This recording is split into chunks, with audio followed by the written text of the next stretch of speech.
Good afternoon, everyone. We want to start. And I would like to invite Professor Joseph Klafter, Tel Aviv University, President of Tel Aviv University.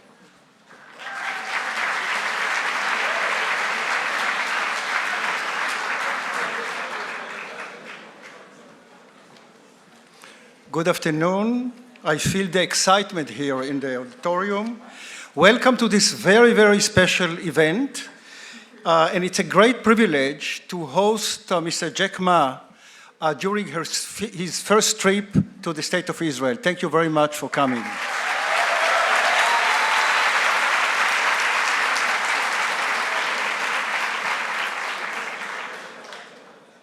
We are very happy that Tel Aviv University students have a first-hand opportunity to hear a business visionary who has changed the world.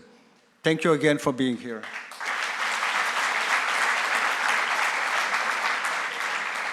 I told Mr. Jack Ma that the students of Tel Aviv University are the best crowd of students you will find in Israel. Tel Aviv University is the first choice of Israeli students. So the potential here is infinite. This is a gold mine. You know, Tel Aviv University graduates are ranked every year among the top 10 graduates of universities that are successful in creating startups backed by venture capital. The only university outside the United States. Since we also promote and encourage a lot of questioning with the students, Israeli students, you know, question a lot. So I think that this evening is really a perfect fit, a perfect dialogue that will be between you and these, I would say, the future entrepreneurs of Israel.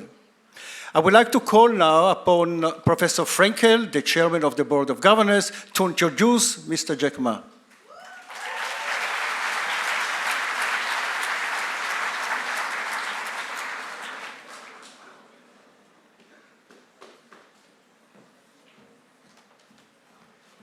Thank you very much and welcome everyone.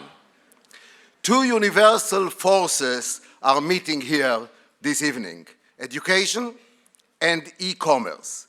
They both know no borders and they both present exciting conceptual frontiers to conquer. It is my pleasure to invite to the stage the moderator for this evening's discussion, Mr. Amnon Dick, the president of Israeli Friends of Tel Aviv University and Tau MBA graduate. He is now come back to Tel Aviv University to get a license to come to this room today because he is registered now as a student in our history and philosophies of science and digital culture. Please give him a hand, you already did it. I'd now like to introduce our special guest and good friend, Mr. Jack Ma.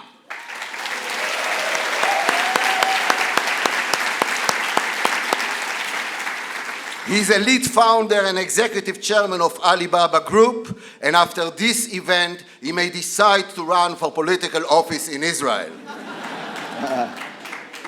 He's a member of the foundation board of the World Economic Forum, a UN Sustainable Development Goals advocate, a special advisor to the United Nations Conference on Trade Development for Youth Entrepreneurship and Small Business.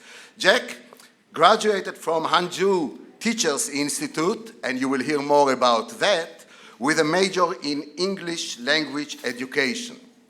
Having spent 6 years as a teacher, Jack is strongly influenced by his past career. You think he is a CEO? What is a CEO? Chief Education Officer. And that's exactly what he is. In 1995, Jack founded China's first online business directory, China Pages. 4 years later, he led a team to establish Alibaba.com with a goal of helping small and medium-sized enterprises. Alibaba Group has become the world's largest e-commerce and big data platform, serving tens of millions of businessmen around globe through e-commerce, online financial services, cloud computing, and smart logistics. Let me just conclude this brief introduction to tell you that on our way here, and I will not tell you who invented it, because it will be an argument, a new branding concept came about. It is called Ali Tau. Tau stands for Tel Aviv University, Ali stands you choose for what, so this is basically it. Please, Jack Ma, warm welcome.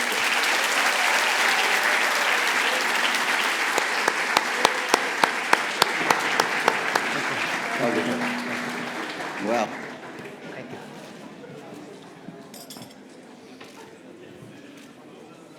well, good evening, Mr. Ma. It is a great honor and pleasure for us all to have you here. I'm going to start with the conversation with a few questions. At the midst of the 90s, when you started your first internet ventures, the World Web was still at its inception, in its diapers. With some few tens of thousands of sites, today it has many hundreds of millions of sites. What did you see then that others didn't? Well, thank you. Thank you so much for inviting. It's a good question. Let me answer in this way. I was so bad at schooling. I failed again in my university and high school test. I tried 3 years for entering university. And then finally I got into the poorest university in my city, which today I believe that is the best university in the world. Hanzo Teachers College. So I never thought I would be a teacher. I hate to be a teacher in China. A boy to be a teacher, people look down upon you at that time. So for 4 years, every day I thought about is that what should I do if I graduate? I should not be a teacher, because when you're at teachers college, when you graduate, you have to be a teacher because the government paid the money. So when I graduated, I was assigned to teach in a university because our university was supposed to train middle school teachers. 500 graduate students, 500 students graduate. Only one of them can be assigned to the university. 499 went to the middle school. So I was the only one chosen to teach in the university. My president, he saw me at the gate and he said, "Jack, I know you will leave, but promise me in 5 years, teach in that university. Don't leave, just stay there." So I said, "Okay, President, I promise." When I joined that university, I did not know my pay was so bad. Less than $10 a month. And because I graduated from a very poor university, the other teachers, they all from Tsinghua, Beida, so I was looked down upon. But I promised 5 years. So for 5 years, I've been teaching, I worked hard, and then I was elected by students the best teacher of the university. And then I said, okay, 5 years, I kept my promise. Number 6 year, I started to love to be a teacher. And then I thought, everything I taught my students are the things I learned from books. I should leave the school, spend 10, 15 years, get all the experience, and then go back to teach. Then I could be a good teacher. That was thinking. Then I went to the United States. They're still waiting for you. Yeah, so then I went to the United States. I found the internet. I just wanted to find a job at that time. I'm looking for a lot of jobs, all filled. People don't want me. They say, I know, even looking for a job in a hotel, they say, "Hey, you're not good looking enough." So I discovered the internet in Seattle, 1994 in December. I searched the word beer. I was so scared of the computer. And my friend said, just to search whatever you want to search. At that time, there's called Lycos, the earliest Mosaic, the browser, very early days. They say you search anything. So I first word search beer. there's no beer information on the internet from China. There's a Japanese beer, German beer, US beer. And then I search China, say there's no data about China. So I thought about, if I can put some Chinese information on the web, when people find out, that might be a good opportunity. So I did not know internet would be that big. I just wanted looking for a job. That was the original thinking. I wanted to leave the school, build up something. And when I found the internet, I think if I can put Chinese company information on the internet, let the other people to do it, this might be a good future. So we thought I have a great vision for the future at the beginning, just looking for a job, and I don't want to be a teacher. That was the thing. Honest answer. It's well known that you've been an English teacher. So let me, with your permission, allow me to teach you Hebrew. One word. One word in Hebrew. Okay. It's not very complicated. In Hebrew, when we want to say, it's a slang word, when we want to say something is doing really great or super okay, we say sababa. Sababa. Sababa. Sababa. Looks Sababa. like Alibaba. Sababa. Exactly. That's now. Sababa. So one can say, and especially you, Alibaba is sababa. Thank you. Let's do it. Let's do it together. Yeah, Alibaba Is Sababa. You see. So Thank you. after you led the largest IPO in history, a few years ago, you are quoted as saying to investors that Alibaba would become the 5th economic entity in the world, following US, China, Europe, Japan. What was your vision to achieve that? Yeah, because I never thought we would be today. I never thought I would be today. I think for my, when I leave university, I thought just doing something, and 10, 20 years later, I can go back to teach. I never realized I can achieve that much. When we look back, today we have close to 70,000 excellent young people in my company.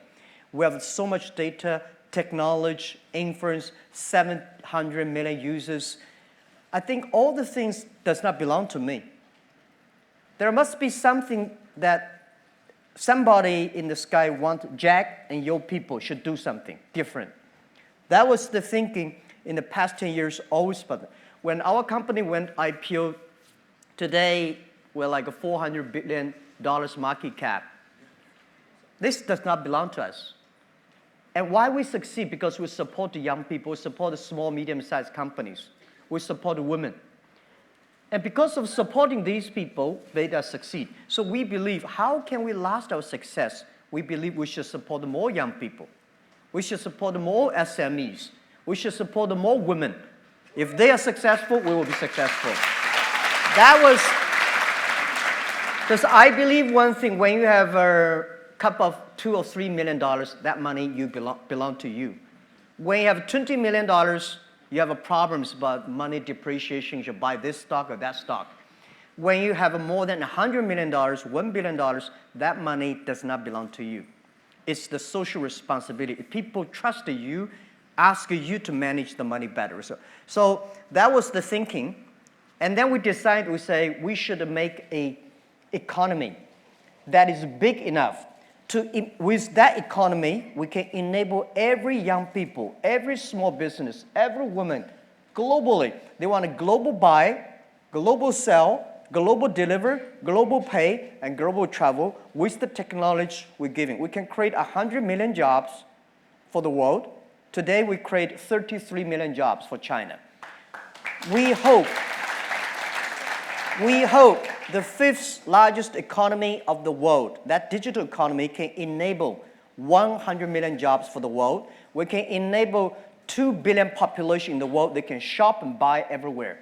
And we can create 10 million small business. They can be profitable through the internet. That was the vision.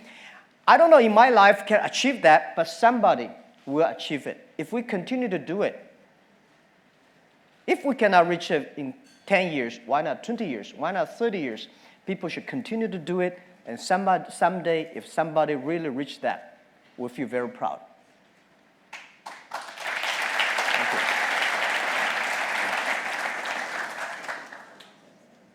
Shall I pour you? No, thank you. There's tea. By the way, there's the tea you like is here on the table. That's a good question. We are in Israel, the startup nation, and in Tel Aviv, ranked as the world's 5th most innovative city. You have encountered Israeli investors. Okay, it's a short visit. You've met a lot of startupists. You met business people. Could you relate to the Israeli business spirit or our position in the global tech arena? You mean Our position in the global tech arena? You know what? I will do it easier. Oh, yeah. Do you have any plans of a flag of Alibaba in Israel, in Tel Aviv? Absolutely. We've been thinking internally, we discussed a lot about where in this world Alibaba should have our base labs that should have our people that working together to reach, because the 5th largest economy does not belong to us, does not belong to Jack Ma and Ali. It belongs to the generation of this generation, belong to the world, belong to all the young people believe in the future, belong to the people who believe the technology can enable people. So one of the 3 countries we talk about is Israel. So we all talk about we should come to Israel, have a lab, and inviting the excellent, smart young people in Israel, join the force together. Let's build up an economy that can empower young people, small business and women. So this is, we think, and actually we have already invested in 5 companies here. We only have 12 people here. So this trip we brought almost 40 Alibaba senior management team, 40 heroes, not the thieves. We came together, we learned, we experienced, and we feel it. Everybody is so excited. In the past 3 days, every night, we debate, we discuss, we share until 11:30. Last night, we 11:45. We think we can do a lot of things here. And I think we'll continue to invest here. We will join together with join the force of the venture capitalists to encourage more startups. And we would love to hire more people here. Together, build the 5th largest economy. It's not the 5th largest economy, does not belong to Jack Ma, does not even belong to China. It belongs to our generation. That's what we think. Yeah. Let us take some questions from the students. Let's start with Ms. Fayrouz Rizkallah. She is from Israel, student of Eastern Asian Studies, Faculty of Humanities. Fayrouz, please.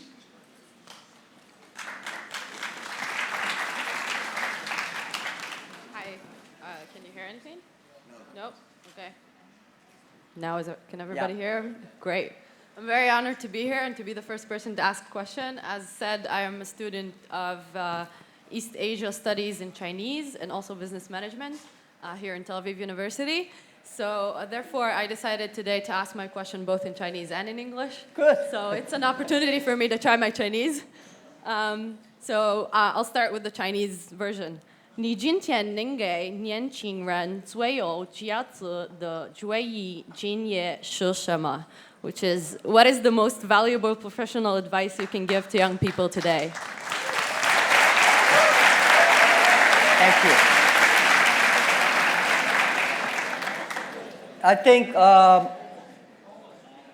everybody is made unique and different.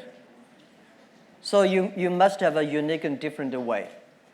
A lot of people today have a lot of complaints. Say, I don't have opportunity. I complained a lot when I was young, and suddenly realized complaint does not solve any problem.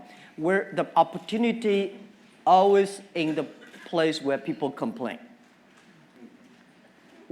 There are so many opportunities in the world, in this world, because there are so many complaints. If you can solve the complaint, one of the complaints, that's the opportunity. So this is what we made. I think young people, if my advice to be an entrepreneur, don't be scared of failure, of setbacks, and don't give up. there are a lot of books written about Alibaba, about me, which I'm scared of. One day I was reading on a plane, that's many years ago, in the newspaper. I was reading a guy introducing a guy, very great. And finally I think people are talking about me. No, that's not me. It was an article about a great person, and then finally I find out they are talking about me. I'm not that great.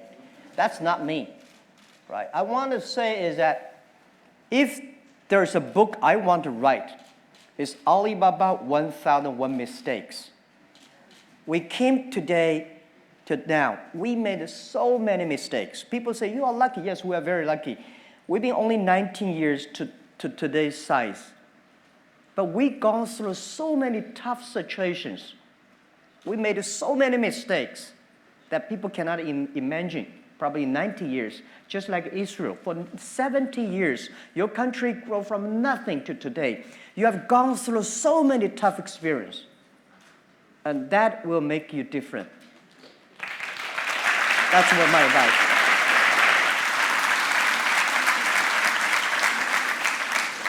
Next student is Miss Chen. She's a student from China, studying here in Tel Aviv University, MA in archaeology. By the way, your Chinese is very good. Good. Yeah. Miss Chen, please. Good evening, Mr. Ma. It's a great honor to have you here.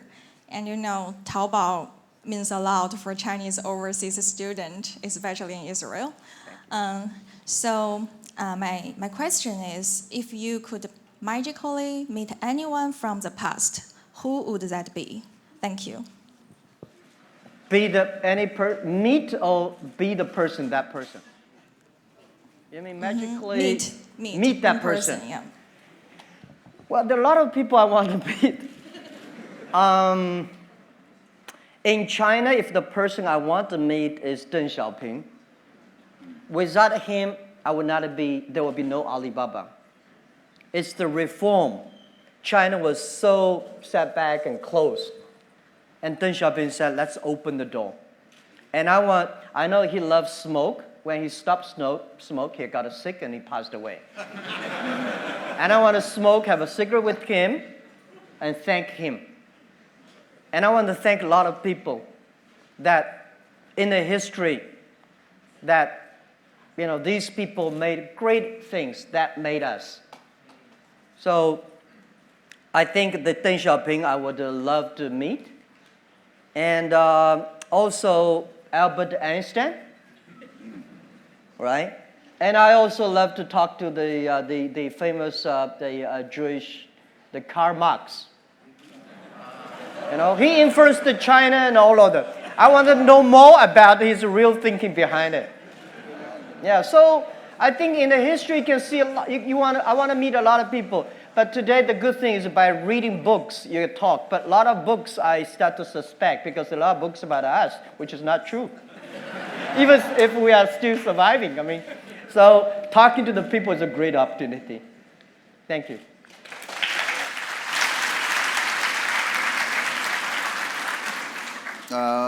Next student is Miss Whitney Stewart.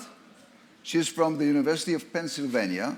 She's studying at Tel Aviv University at a study abroad program, which they come for a few months to study here, one semester. So Whitney Stewart, please. Hi, Mr. Ma. Thank you so much for being here with us today. It's an incredible honor. I would like to ask if you hire based on a specific educational background. Thank you. No.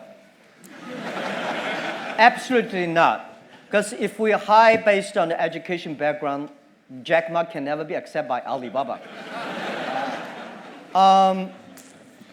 When we started the business, we had 18 founders, including me. 17 of them, most of them my students, and most of them, today people think these 18 people, the smartest people in China. We don't think we're smart. Honestly, we all graduate from the very poor schools. The only thing we did was that we're very united. We all believe the future. We are all optimistic. And we learn through mistakes. We never give up. When Alibaba first IPO'd in 2007 in Hong Kong, we had close to 500 millionaires. We made 500 millionaires, and I had a talk with people in the room. I say, hey, everybody, now we are very successful. We are all millionaires. Do you think we are smart than the others? People say, no. Do you think we work harder than the others? No. The early days, because we had a strange name, Alibaba, people say, what a company. A lot of people think it's a company of telling lies. We cannot even hire people. We say, if the people who is not that much disabled, we all hire them. Because nobody wants to join us. But we've gone through it. So I asked those 500 millionaires, there's one thing. Those people who think they're smart, after half year, they all gone. They start to build up their own. They don't believe our model. They don't believe by helping others, by helping small business, you can make money. Because 20 years ago, only by helping big companies, you can make money. By helping small companies, you don't have a chance. So smart people left us. Those people believe they are excellent. The headhunting company all come. They headhunt our people. We are the people, nobody even come to hunt us. So we stayed. We have no choice. We don't have any company to go, but we believe our future. So after 10 years, we survived. And today, the same. We don't believe those people. I think this is what I give advice to students in Harvard or Tsinghua. If you graduate from famous university, please respect the people who graduate from the poor schools. Those people like us graduate from a poor universities. Please respect yourself. We have chance if we work together. So.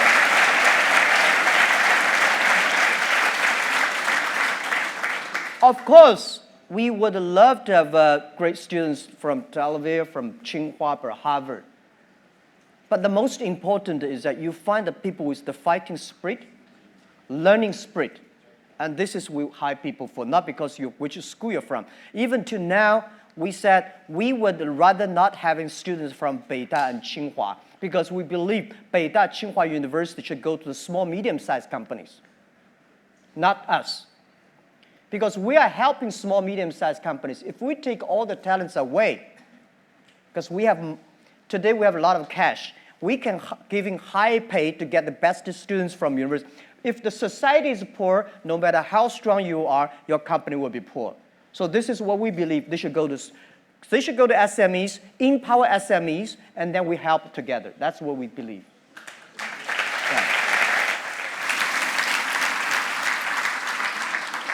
Ms. Shani Masti, a student of industrial engineering, please. Hi. I really appreciate the vision that you have for the younger generation. And considering that, I was wondering, what do you wish for your children? My children.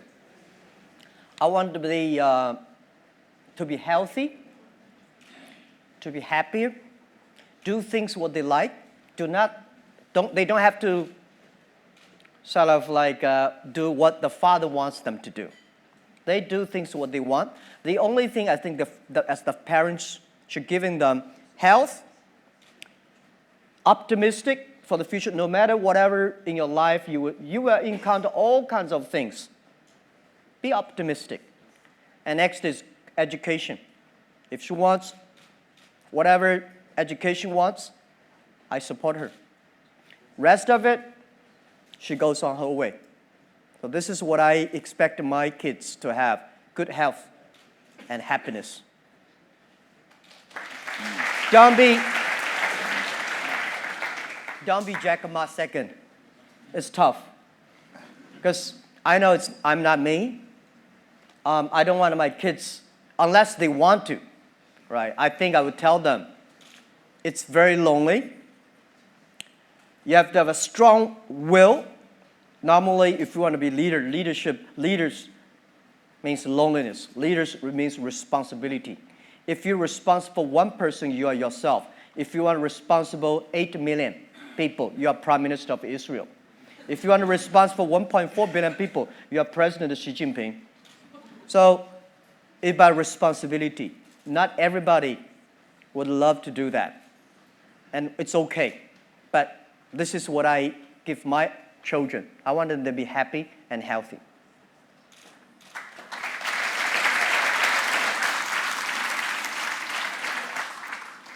Mr. Elliot Ashkenazi from Belgium is a student of, listen to this, International Program for Conflict Resolutions and Mediation Studies.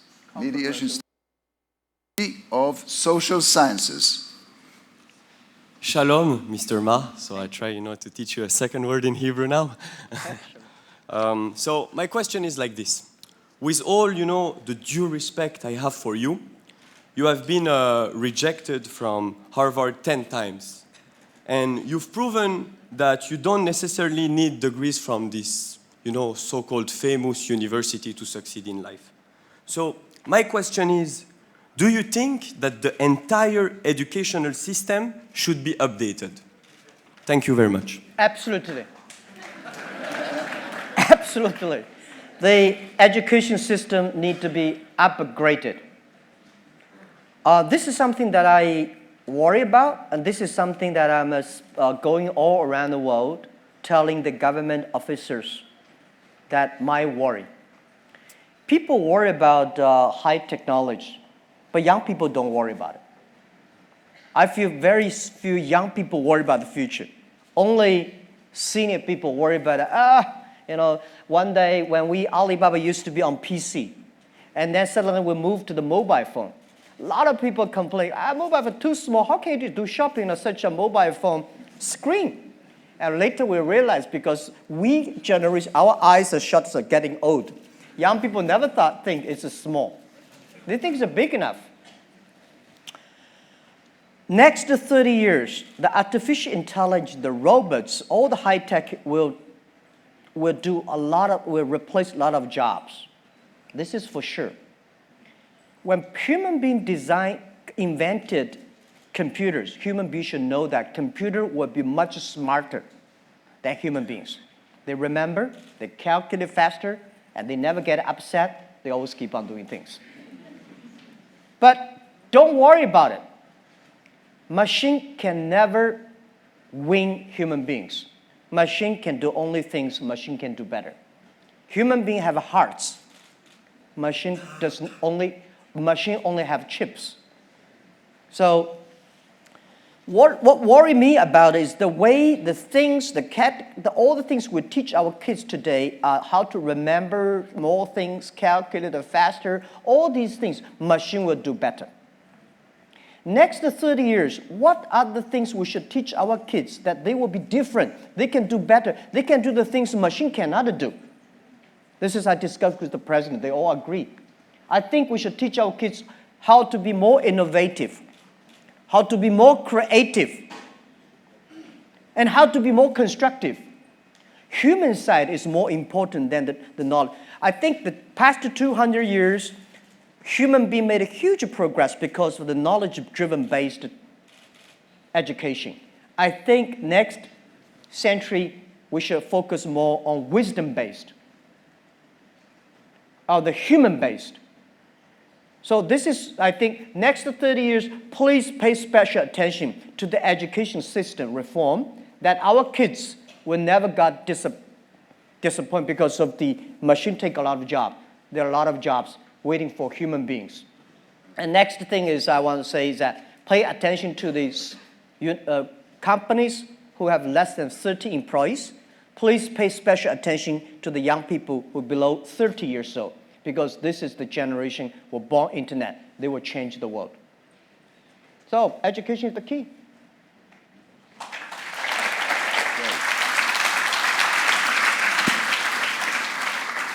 Next student is Yarden Shefi, student of accounting and business. Please. By the way, we need a lot of social scientists in Alibaba.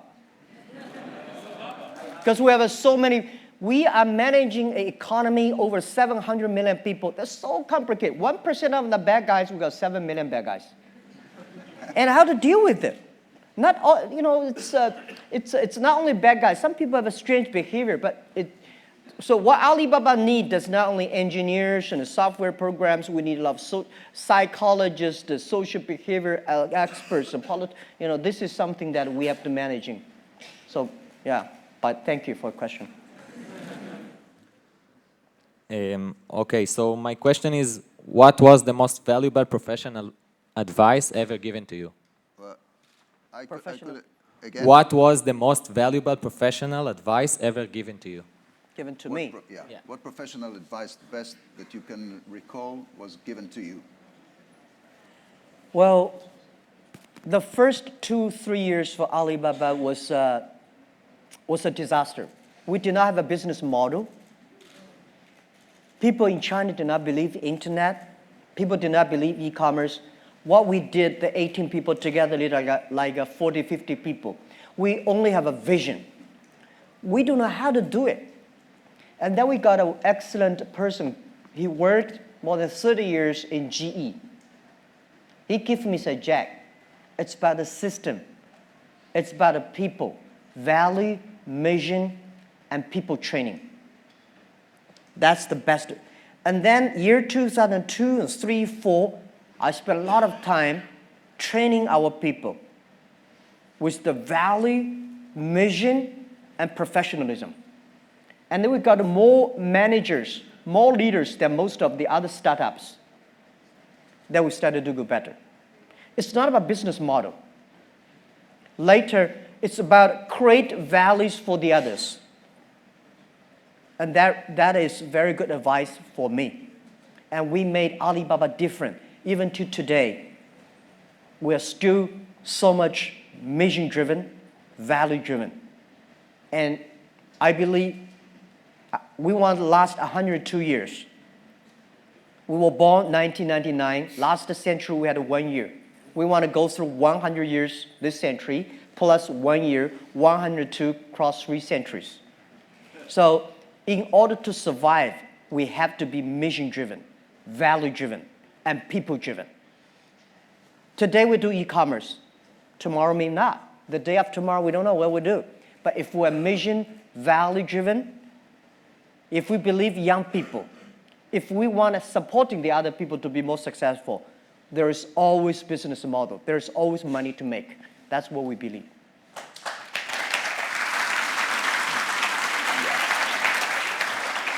Next student is Mr. Mauricio Figueroa from Mexico. He studies laws. You still need lawyers in Alibaba? Yeah, we lawyers? need a law. Yeah. We need a law, but not necessarily lawyers. Sorry about that. Okay, he studies Master of Law at the Faculty of Law. Please. Yeah, thank you very much. I would like to know which is the first trait that you seek in a job candidate.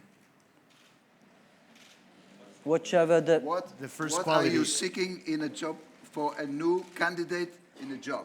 For a new job candidate, what are you looking for? Oh, what I'm looking for? Well, lawyers. He doesn't think about lawyers. Sorry, we do a lot. We have like 200 or 300 lawyers. When Alibaba was in my apartment, I never thought a company need a lawyer. I never thought Alibaba in the future will have like more than 3 lawyers. Today we probably have 300 lawyers. Well, we need a lot of jobs because today we are handling 700 million users. I think we are going to handling 2 billion people. There are so many things that we have never seen, never imagined before. There's a lot of jobs like data, cloud computing, AI, we call Alibaba Intelligence. And there are so many things, the machine learning, that we don't know. And I don't think today there is an expert of these things. Don't tell me somebody is the expert of e-commerce. Don't tell me somebody is the expert of internet. I tell you a story. 1996, I was invited to join a meeting in Beijing about internet. At that time, China was not even connected to the internet yet. So I went there, there's about 12 people in a room. They call themselves internet expert. I say, what? We got an internet expert. So they have a lot of worries. Oh, they worry this, worry that, and China should control internet, this. So after 20 years, I found all the things they worried never come out. All the things they did not worry, all come out. There are a lot of experts of yesterday. There's no expert of future. The thing we do is we learn. So that's why you said, what kind of job we need, what kind of candidates we're looking for. We're looking for every kinds of jobs. But the thing is that we hire you not because you are qualified. We hire you because you will be qualified if you learn together with us. So this is what Alibaba requests. We hire people. They're ready to learn. They're ready to take risks. They're ready to fail. And they're ready to suffer. And we believe maybe 15, 20 years later, they will be the expert of their own field of the history. That's what we think.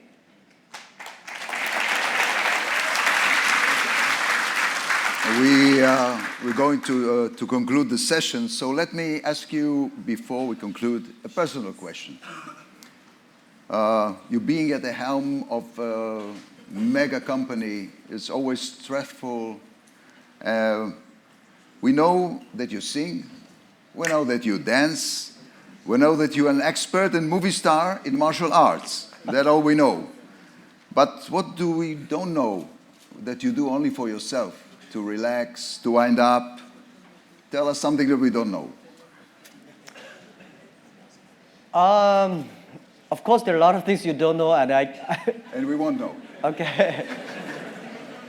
Yeah, you say I sing. I sing very good in my bathroom. But when I sing in the public, always I feel the 3 times. In front of my colleagues, first time I feel 30,000 colleagues in the big auditorium. I thought I can sing well in my bathroom, so I started to sing there, filled. And I love to paint. Oh, that's new. Yeah, I love to paint, but I'm not traditional painting. I think if Picasso can do it that way, why should I cannot do it that way? But I painted, and I got criticized by a lot of artists in China. They say, you are destroying our art. There are 3 Jack Ma's, I think. The first Jack Ma is people's imagination. You think he's great, he's bad.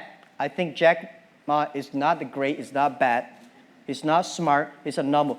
The day when I told my 17 founders in my apartment, I say, if Jack Ma and his team can be successful, 70 or 80% of young people in China can be successful.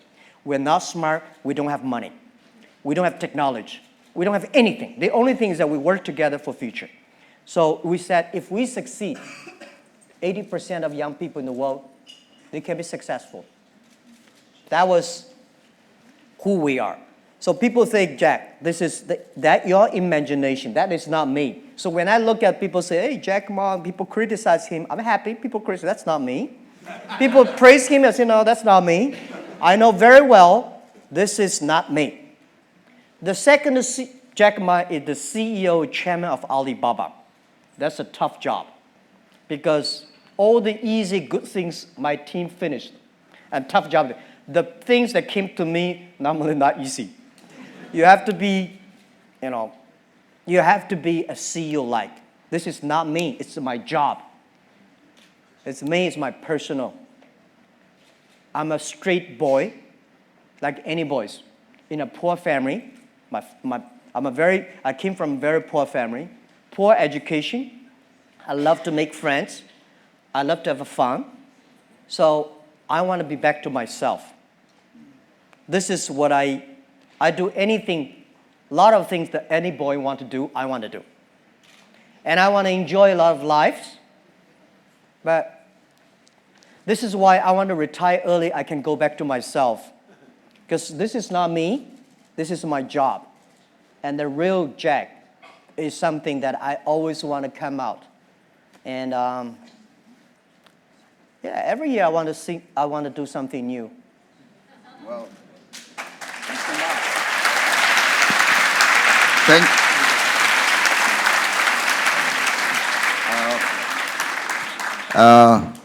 I would like to thank Professor Frankel, Professor Klafter, Mr. Ma. It was inspiring and frank, I must tell you. Dear audience, Mr. Ma is shortly be awarded a Tel Aviv University honorary doctorate. So let's give him a round of applause.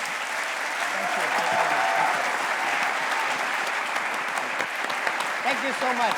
Thank you. Wow. Really enjoyed it. And you were very frank. Wow, look at them. Unbelievable. We did a few photo ops upstairs with your I don't know. I'm a soldier here. Thank you so much. I'm very, very honored. Thank you. We can do Alibaba Sababa again. Yeah, Alibaba Sababa. Let's do again. Let's do again. Alibaba is Sababa. Alibaba is Sababa. Thank you. Thank you. Thank you very much. Thank you. You want us to do a selfie? Okay, yeah. Let's do this. Okay. Oh, Christmas. Please, you're in the middle. In the middle. Yeah. Okay. So like a phone, like a selfie. You want to hold my camera, right? Yeah.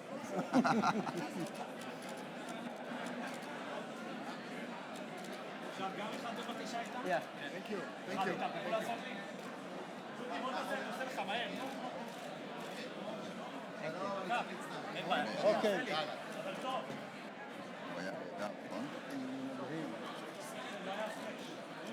Okay. Okay.